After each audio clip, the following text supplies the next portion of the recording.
Hello. I would like to welcome all you retards and screwheads to the latest edition of my show. The show is called News of the Day, and that's where we take news that's running through the news cycle, the media cycle, and we try to give it a biblical slant.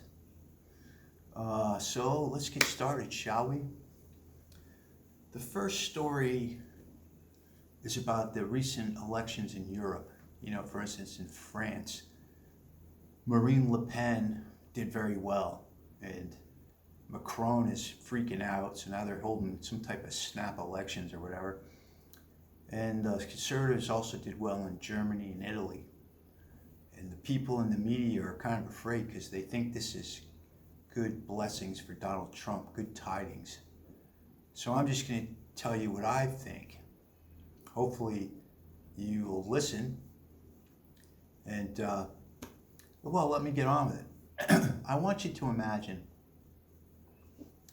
that you win the lottery and you're born in Sweden back in the day. And you're surrounded by all this natural beauty and you make a good living. And even if you are poor, there's a social safety net so you can get your teeth fixed and go see a doctor. And you don't have to pay for a military because America's going to take care of you that way. So it's a pretty good life, and you're surrounded by all these blonde-haired, blonde-headed, beautiful women, and you're doing well for yourself. You've won the lottery. Congratulations. But then let's say you have a girlfriend, a pretty girlfriend named Broomhilda. And you go into Broomhilda's house few times a week to go eat whatever they eat in Sweden, which would be fondue and Swedish meatballs. Who knows? You're living the good life. And then suddenly you elect all these libtards and these pure white libtards. And the libtards say, you know what? What we really need to do is we need to go to these hellholes like Syria and Libya, and we need to bring these people to our land so they can also experience the good life. And suddenly everything changes. You start having these cities where the police won't go into anymore because they're so dangerous. And then they start, the people in charge of these cities, Muslims, start screeching about Sharia law. And then the crime rate goes up, and the sexual assaults go up, murders go up, rapes, right? And now you can't even go visit Broomhilda anymore because you're afraid to walk through the neighborhood because Ahmed might chop off your head with a scimitar. And perhaps out of a sense of guilt, after all, you are an evil white man. You say, well, I've had it too good for too long and I deserve this fate. If Ahmed chops off my head with his scimitar, then I really deserve it. Thank you, Ahmed. And you lie to yourself for a few years, even for a decade. Finally, you're going to wake up and say, hey, look, Ahmed, you got to hit the road. Enough already.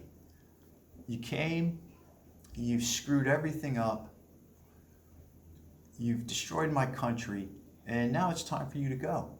And that's what's happening. People don't want globalism, the majority. French people want to be French. Swedish people want to be Swedish. They don't want, German people want to be Germans. They don't want all this global garbage. And that's what's happening in Europe. Will it help Trump? No. Because the people in charge are psychopaths. And they're going to force it down your throat whether you want it or not. Anyway, that's my feeling on that. You put a biblical slant on it. Let's go back to Nimrod in the Tower of Babel. When you had this global empire with Nimrod at the top. And God was the one who brought it down. Because when you place so much power in the hands of so few people, tyranny is what you're going to end up with. Tyranny. Anyway, that's the first story. The second story I'd like to talk about is this Hunter's laptop and all these government spooks who signed a lie saying it was Russian disinformation. You know, those are the guys like James Clapper, the head of the NSA, and John Brennan, the head of the CIA, Leon Panetta, another big player in the government at the time. And they all signed this letter saying, oh no, don't believe your lying eyes. This was actually all formulated by the Russians. And then, the famous interview with Donald Trump, with Leslie Stahl on 60 Minutes, and he brought up the laptop and she said, oh no, Mr. President, that hasn't been verified. We know that laptop is Russian disinformation. Oh, don't even bring it up. Anyway, on one of these shows, Clapper was asked if he regretted spreading this disinformation. And of course, what did he say? No.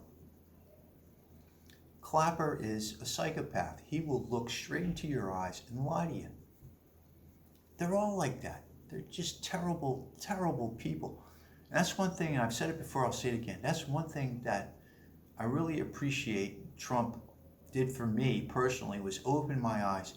I knew government officials were bad. I knew they were greedy. I never knew just how evil they were until Trump got into office. Perhaps it's my naivete and my trusting nature. Who knows? Perhaps I'm just lazy. But I had no idea that our government was so filled with psychopaths. They look right at you and lie right to you.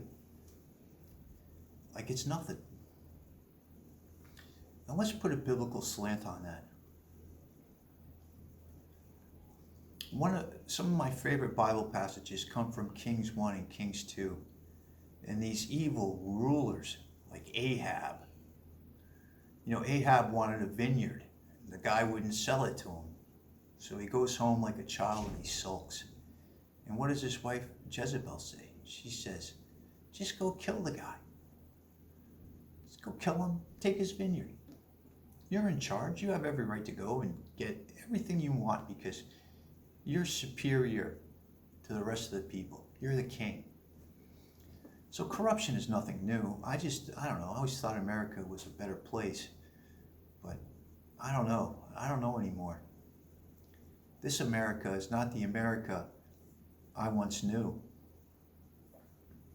I don't want to get too dark about it. And our last story, it's about another psychopath named Nancy Pelosi. And she was caught on tape. It just got leaked. She's in a panic. She's in a car during January 6th talking to one of her staffers, and she's going crazy. She's saying, what is going on? Where's the National Guard? And then she says to the staffer, I have to take responsibility for this. I should have known better. This is nuts. I could have had the National Guard in here, and I failed in my duty. She's admitting it. Yet, during those hearings, after the event happened, you don't hear any of that. You just hear how she did nothing wrong and it wasn't her duty to protect the Capitol. Right? Again, it's this idea of being able to look in the camera and just lie to you like it's nothing. Again, it shouldn't surprise me, but it does. I wish I had that gift where I could just look at someone and just lie to them and not feel any pangs of conscience, and just commit these, almost criminal acts and feel no remorse. It must be wonderful. I feel guilty if I go out and spend a little too much money. I feel guilty. So, what can I tell you? She's a filthy woman, but we all know that she's a real filthy woman. Anyway, I'm almost at 10 minutes, so I guess I'm going to stop. And I guess if I were to make a biblical allusion, I would go again to Jezebel. Jezebel was a real a filthy woman who got her just desserts from God. And you might think you're getting away with something in this life, but you don't. In the end, you're going to get judged and you're going to have to pay in this life or the next. So anyway, I'm past 10 minutes, so I guess I'll stop. I want to wish you all a wonderful day, and I hope everything goes well for you, and God bless. Anyway, bye-bye. See ya.